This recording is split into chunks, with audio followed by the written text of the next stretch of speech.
So everybody, this is Kyle, and you are back watching Knockouts in 3 Counts. And if you are new to the channel, make sure you hit that subscribe button so you don't miss any of the all the great content that we got here, like our interview with Dana White Contender Series fighter Kenny Cross, or Mondo Gutierrez, who's going to war tomorrow night in LFA on UFC Fight Pass. We've got them all, and I just got a sneaking suspicion that it might not be the last of the UFC guys you hear, but hey, what do I know?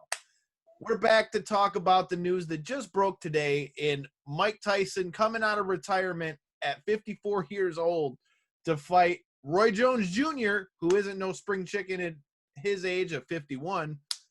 I don't know, man. I don't think I ever thought I would hear the day that I would hear Mike Tyson is fighting again. So to talk about it, I figured who better to bring in than past guest of the show, AB from AB Boxing News, Fight One Goze. Let them know where they can find you at, brother man, and all that good stuff. Facebook, Gustavo Neri. YouTube, you can follow me at AB Boxing News, and then you can follow my blogging channel at Fight One Goose, and then Instagram is ABDOXINGGN_. So great content. Thank you for having me, guys. Again. Hey man, we're happy to have you. Like I said, I mean, when we're talking about boxing, who better to have than you? And that's not the only news of the boxing world today. We'll get into that as well. But also with us again, we got Cory Lay with us. How you doing, brother man? Let them know where they can find you. Good, man. Good. Long, hot day in the sun, but same as always, man. Fight fan from the 313. Twitter's the only thing I use. Let's get back to it. So when are you actually going to, start using that bitch? I do. I'm just wondering because, I'd be tagging you and everything and sharing out the videos. I follow all the fighters I like. I'm the guy in the background. I just occasionally like something. That's about it. Look, man, you called me earlier to let me know that somebody spotted you on a live stream, which you can check out at Facebook.com. That's already got about 2,000 more people that have already seen it. You can go check it out as well. But Cory, you already told me people are checking you out, man. So you better start using that Twitter and get your social media game right real quick. Yeah, good point, man. I had to step away when I had the kids, man. You know how the old ladies get when you got the. I'm not gonna hold you up. I'm not gonna hold you up. I think AB could probably back me up on this, but to back off of what Mondo said, I mean, dude, if it weren't for the show and the fact that without social media, I have no way to really push my content out. I hate social media. I swear. When I shut mine off for 4 months, it was awesome. I didn't look at that shit. It felt so freeing. But hey, man, it's the nature of the beast. But you guys didn't come here to talk about social media. First of all, like I said, that wasn't the only fight that was mentioned. The other fight mentioned is going to be Jake Paul versus former New York Knick Nate Robinson. All right, we're talking about this fight first. AB, what do you think about this matchup? And, I mean, it's not the first time I've heard about Nate Robinson being, rumored for something like this. And I have to say, Jake Paul really kind of showed me something in that last fight. So what are your thoughts on this matchup? I mean, they had tension way before the fight. Even I remember this tension started a year ago. Nate, it's an exhibition match. So what are we really going to get out of these two? Nothing besides letting your hands go for somewhat of a hate. Jake has experience, I think, already twice in the amateurs. He fought, I forgot the first person he fought. And then he went pro. Anson Gibbs, as a boxer, as a fight fan, that boxing consists of stamina and conditioning. Nate Robinson's very athletic. He's played in the NBA for numerous years, 3-time slam dunk champion. Is that athleticism and whatever he does in the NBA court or whatever he does off the court, right? Is that gonna make an impact to a victory come against Jake Paul? Jake Paul, when he fought Anson Gibbs in January in Miami, he did his thing. He got the job done. He actually made a lot of improvements. I think experience is crucial in this fight, and I think Jake Paul should win the fight. I think looking at Nate Robinson's physique, make that transition to a boxer, I think he's too bulky unless he's cutting that weight. Maybe you see a different perspective, but I feel like him having too muscular, too bulky, it might hurt him. I think he gasses out in 2, but I think Jake Paul might win. All right, Cory, I'll let you go next here. What do you think on this matchup, and who are you taking in this one? Well, kind of quick question on it to go back to what you were saying with the whole cardio thing, jumping from amateurs to try to make some money in the pro bout. How many rounds is this scheduled for? Do you know? For what I'm hearing, it's going to be 6. 6? Okay. Okay, so a little over a normal Ami fight. Yeah, well, even when Jake fought, and I forgot the guy from England, it was a 6-rounder. That's when Logan fought KSI as well. I think that was also a 6-rounder. So it should be a 6-round fight. Tyson and what's his name, Roy Jones is at 8. So it's gotta. So what are they? They're doing this on the Zone again. No. They're doing Showtime. This app called it's called Thriller. I never heard of it. Oh, really? Thriller app. I never heard of it, to be honest. Like I said, all of this I found out a little bit of last night. So the Tyson fight's going to be on the Thriller app too? Yeah, but it's on pay-per-view, so you have to buy it on that app, and then you can watch it. So we're still unsure about like pay-per-view price. I'm very curious to know the pricing because. Oh, they're going to sell a shit ton of pay-per-views. And they're going to be able to set their own price. Because I imagine if they're doing it through this third-party app like this, they're probably doing it to cut out the middlemen. Yeah, the only issue is that they're gonna compete with Canelo on that same date, and Canelo's right now the current. He's the biggest he's cash cow in boxing. Yeah, he's widely regarded as the one to watch in boxing at the moment. Yes. So it like puts more pressure on Canelo. So now he has to fight a formidable opponent now, because if he fights, a regular opponent, people are gonna be like, I'd rather watch Tyson and Roy Jones than a Canelo Alvarez fight. Yeah, I still feel like it's hard to get over, man. Mm-hmm. I still feel like that's Tyson bringing a lot of eyeballs for sure. I feel like the fact that Tyson hasn't fought since 2005, dude, I feel like it's gonna have that nostalgia factor no matter what. Corey, you got out of the question, so now we know the roundage. You got 6 rounds. Yeah. Who wins this fight? I got my needed info here. All right, so I think Jake Paul looked pretty. He looked pretty impressive against somebody who was far from a professional athlete in his last fight against what was his name? Gibby? Yeah, Anson Gibb, the giver. Yep. And he was far from a professional athlete though. And like you said, man, even though it is just 6 rounds, boxing does take some damn conditioning, man. You can't put those rounds in without getting tired like that. Yeah. And I think the ability to run up and down a court professionally for years, your cardio's got to be higher than somebody who's just been filming YouTube videos. And the athleticism. Yeah. Mm-hmm. Now, granted, so who is it? Now, like I said, Jake Paul did look good, but I don't think it was against somebody with the physical attributes that our boy brings in here. So I don't see it going well for Jake. I really honestly don't. Yeah. I mean, the only thing I can say is like I said, experience. And Jake has witnessed, like you said, the amateur perspective, the professional aspect, and sparring is sparring. Like, sparring is way different than an actual fight, even if it's an exhibition. Like, these two guys, I'm assuming they genuinely hate each other and they really want to hurt each other. So I feel like Jake has that. He's already witnessed that, getting punched for real, taking hits, and just going through that, adversity. 6-week camp, 8-week. I mean, I don't know how long they've been preparing for this fight or not, but still, like, I feel like he's in the right phase already for this type of fight. Nate, I don't know. There's too many question marks, and I can't give it a Nate right now. And that's what makes it interesting, though. That's what brings the eyeballs in, is the fact of, can the professional athlete jump into the sport and beat somebody who has been training with a halfway decent camp? Yeah. All right. So it looks like I got to be the tiebreaker here. So y'all motherfuckers want to put me on the hot seat on my own show. But if I have to be on the hot seat, Corey, I'm sorry, but brother man, I think I got to go against you on this one. And here's why.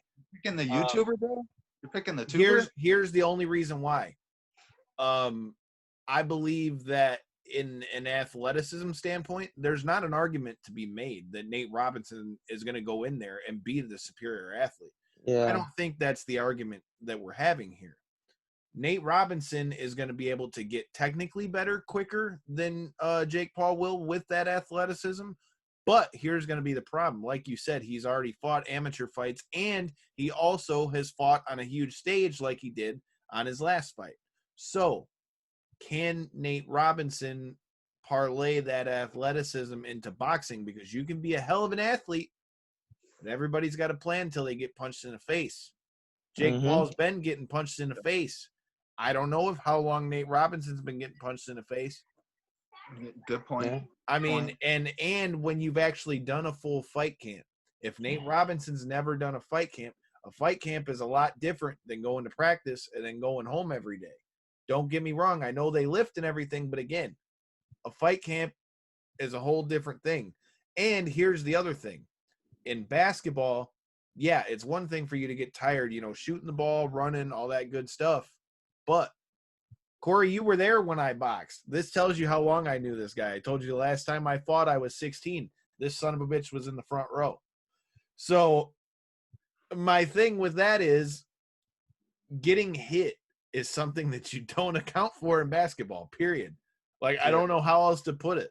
Like, you can be as good of an athlete and be able to do as much athletically as you want. But when you get hit and actually get hit, that changes things. So for me, I think that that's going to be the difference. So for me, I'm going Jake Paul in this one. I'm not saying he's going to knock Nate out, but I'm going to go with him for the W. Yeah, either way, they're gonna have the gloves on the way that the state of California works. They're gonna have the gloves on, the headgear on. So it's like, I mean, yeah, they're gonna hit each other. They're not gonna get banged up though. Yeah, I mean, hopefully not. Like I said, I hope both of them get out safe and whatnot. They got a family, both got families and whatnot. But like, with basketball, it's all about tempos. They got the fast pace, and then some of them slow the game down. With boxing is, it's one motion. You got to throw, defend. Like you can't keep your guard down like in boxing, especially and not even just boxing, just any type of combat sports. Like it takes 1 second for you to like close your eyes and boom, you got caught with a shot. So like I said, all that experience is going to Jake Paul. He's been training in Big Bear. A lot of elite fighters that want to be in elite cardio conditioning and whatnot, you go to Big Bear. Then he has a great asset. He has Ryan Garcia. He's had the help of Shannon Briggs when Logan was with him. So he's had a lot of great former champions, future world champions that, for me as a fighter, I always like to observe, like say, for example, right, Shannon Briggs. I always like to see what he does, movements, how he throws combinations, what he does when he's hurt. Like, those are things that you kind of got to learn and witness yourself. And I don't think Nate has that asset yet. Maybe in the future after the fight, once he proves himself and proves his ground that he can hang, then I can see people jumping in with him. But right now, Jake just has too much assets in the boxing world. And going back to what you were saying earlier too, Jake's been in the fire, as in people wanting all the smoke essentially. Every single fight that he's been in's been widely regarded as oh, watch the YouTubers fight, come watch this, and it's been high. There's been a lot of tension from each end, and he's been able to come out victorious in those fights, even with the tension. So, I mean, that does definitely go into his favor with the experience, like you were saying. So, all right. So we've got two. So we've got 2 for Paul, 1 for Nate Robinson. Now let's get to the fight that I think everybody's most looking forward to on this card.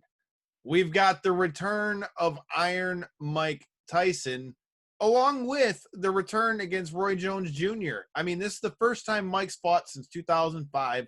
Roy Jones Jr.'s last fight was in 2018. So, I mean, obviously there's a lot less of a layoff for Roy Jones Jr., but he also, I feel like, took more damage than Mike because Mike's career got cut so much shorter. And for any of you that follow the wrestling content that you see on this channel, which if you're a wrestling fan, why the fuck don't you? Mike Tyson just made his appearance on AEW, presenting the title for the TNT Championship match between past guest of AB's show, Cody Rhodes and Lance Archer, and then showed up on the show to fight with Chris Jericho with Henry Cejudo and them. And Mike looked like a dog, bro. Definitely not like a guy who's been sitting on the couch or anything like that. And I don't know, man. He looks good. And Roy Jones is no hoe. Like, we're talking about a guy that's a multiple division world champ and was known for the way he can make you miss and make you look stupid. So, Corey, I'll let you go first on this one. What are your thoughts on this fight?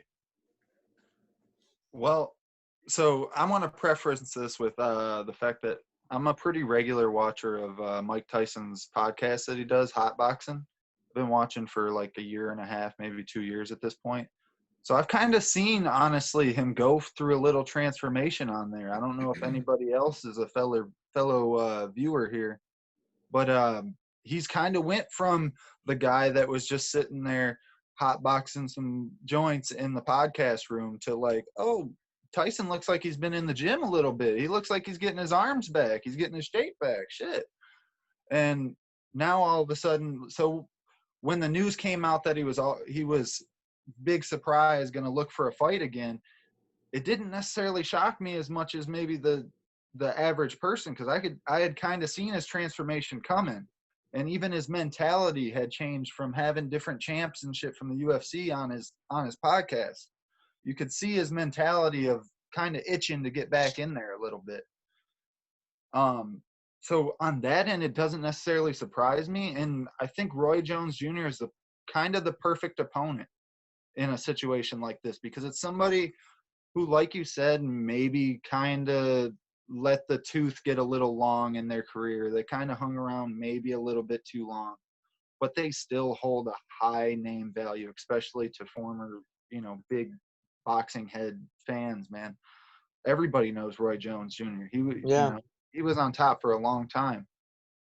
I think it's a hell of an interesting fight, man. I think they couldn't have picked a better matchup with all Well, the and I names. think it's a lot more fair of a fight than people realize too, because even though I said in the buildup of what I was saying up to this fight, that the ages, with them being 54 and 51, I mean, yeah, Mike hasn't fought since 2005, but they're not so different in age. So in the same way that Roy Jones Jr. has a advantage in maybe he's been getting hit a little more regularly than Mike has, in the same flip side to that, Mike's chin has had a lot of time to recover, to where if Mike takes more shots, hopefully and theoretically, his chin may have recovered from some of the shots that he's taken. So it's a double-edged sword, and you can really go either way. So, Corey, for you, who's it going to be? Are you going with Iron Mike? Are you going with Roy Jones? Well, first to start, I would really like to see what kind of shape Roy Jones Jr. is coming into this fight in. How serious is he taking it, and how, even though we're hearing about it now, how long has this been in talks? How much of the details did he know beforehand? Or is this kind of news to him, where he just signed the contracts a couple weeks ago and said, "I'm ready to go"? Yeah. That's gonna change the fight a lot for me, honestly, to see like what kind of shape he's coming in it. But either way, Tyson still got it, man. I don't know, yet again, if you guys seen like the videos of him like giving a couple little tips to like Ngannou or Henry Cejudo and stuff like that. He still got it, man. He still got quick hands. He's still hitting them pads fucking hard. Well, I definitely see Tyson kind of working Roy Jones, just because I seen what Jones was doing in his last couple fights, like traveling over to Russia just to kind of make a buck and stuff like that. Wasn't looking overly impressive. That's why I'm real curious to see how serious he takes this fight. You gotta remember one thing in terms of Roy Jones's career, right? Like late in his career, like he was fighting in Russia. You gotta always remember, right? Let's put it in perspective, right? That you're Roy Jones, and I'm a 22-year-old kid that's getting this opportunity to fight a legend. So as a youngster, you say to yourself, well, I might not be the most talented or more skillful fighter, but I'm definitely gonna work out and give it my all. So, sometimes what they say, because the younger fighter is more hungry and is making the most out of the opportunity, he eventually beats Roy Jones. You know what I'm saying? So with Roy and Mike Tyson, like Kyle said, one is 51, the other one's 54.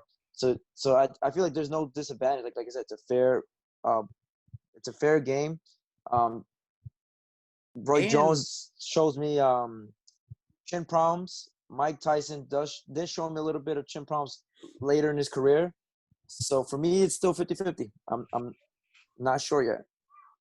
Well, plus the other good thing about this fight, in reference to what we said about the Jake Paul Nate Robinson fight, is, I mean, both of these guys got world-class level experience. This isn't a thing where you can say, well, they're throwing Mike Tyson in against some turd can who's only got, fucking 5 fights or something like that. Roy Jones Jr. has as much experience on that top level as you're going to find for Mike to fight, and it still be, a fair fight. So like you said, I don't really think they could have found a much better pick. So, all right, AB, who's it going to be, man? I think it's a draw, bro. Get the hell out of here, man. It's going to be a draw. Watch. Bro, if you look at the betting odds, they're like at negative 1,200 both equal. It's going to be a draw. Watch. It's going to be a draw. All right, so Corey's got Mike Tyson, AB's got a draw. I'm going to be straight with you, dude. Something tells me that just from what I see of Mike Tyson, yeah, you see all the stuff about him smoking all the weed now and all that good stuff, but I feel like with the way that he went out and with the way that his career went, you can call this an exhibition, you can call this whatever you want, but Mike Tyson didn't go out the way Mike Tyson wanted to go. Okay? Oh, yeah. So Mike Tyson knows that a lot of people are going to be watching this fight, and you put him in against somebody like Roy Jones Jr., Mike Tyson's going to try to knock his head off. You can call it an exhibition all you want, but I think he's going to try to knock his head off. And on the flip side, you talk about it from Roy Jones Jr.'s perspective. I mean, dude, okay, he already went out on a win. You come back and I don't know, say he catches Mike Tyson. Maybe he makes him miss, catches him with a shot and puts him down. It's a hell of a way to go out. So, I mean, yeah, it's gonna be very interesting. Yeah, I mean, dude, either way, like, there's nothing to lose really for either one of them. I feel like Mike Tyson kind of has. I kind of feel like Mike Tyson kind of has the more to lose on this one. So for me, I feel like Mike's going to come in hungry. I'm going to go with Mike Tyson. I don't know what it'll look like, but the craziest part about Mike is even since he's been out since 2005, like he is one of those one of the biggest names in the world. Like not even in sports, like sporting names. Like he is known around the world. So the fact that to come back 15 years later and to go on pay-per-view, like that's insane. Like for me, I'm more worried about what the pay-per-view is going to generate. Like, especially in this age of social media that he hasn't really got the chance to win it. Like, if he was a pay-per-view king back in his heyday, imagine right now. Like, it's going to be crazy, but like, that's the only thing I'm curious about, the pay-per-view numbers and who else is on the card. Because I was also hearing they were saying they're going to add like MMA fighters on that show too. Oh, really? Yeah, that's what they were saying. That would be interesting to see who they put on it, though, because I mean, when you in the MMA world, I mean, you've got UFC, you've got PFL, you've got Bare Knuckle FC, you've got Bellator. Obviously, I doubt that they're going to be able to partner really with any big ones like that. But that being said, Bellator has been ran with DAZN, so I could totally see Scott Coker trying to team up to double up, partner up, and try to get some publicity on both of them, especially with DAZN already working with Bellator. Yeah, and like you say, you hit it right on the money. Like, what undercard fighter don't want to fight on a Mike Tyson, Roy Jones card? Like, you tell me. I'm not even a pro. I'll jump in there. I don't care. Like, I'll fight in that card. What a better name. What a better way to build your name. Like, in all honesty, like. Even if it is the prelims, even if you only get a tenth of the people that tune in to see the main event, that's a tenth of the people watching a Mike Tyson show. That's a fucking million people there. That's like almost a dream come true. Like me, I've never imagined ever in my 25 years in existence that I'll ever cover, or not cover, but like witness that I'm talking about Mike Tyson. Like, I've been lucky enough to cover Manny Pacquiao, Floyd Mayweather fight, Canelo fights, but Mike Tyson, like in my head, I'm like, dude, I wasn't even born yet when Mike Tyson was in his prime, like the pound for pound fighter. So, to see it now, that's insane, man. It's a blessing, man. So it's going to be fun. Hopefully there's some fans. They're going to fight at the Dignity and Health Park, which is formerly known as StubHub, Carson, California. So hopefully they let some fans in, some media in. I don't even know how they're working it, but it's going to be interesting. All right, well, there you have it. There's our thoughts on this fight. I mean, Cory and I seem pretty sure that it's going to be Mike Tyson. AB's going with a draw. Let us know in the comments who you think it's going to be, who's going to win this fight, whether it be this fight or the fight with Jake Paul and Nate Robinson. Let us know in the comments if you think we know what we're talking about or if we're full of shit. I ain't scared. Like I said, make sure you hit that subscribe button so that you don't miss any of the great content because I don't know. Maybe you'll be seeing me and AB teaming up for some cool stuff soon enough. So make sure you don't miss anything on this channel. And until next time, fuck your couch.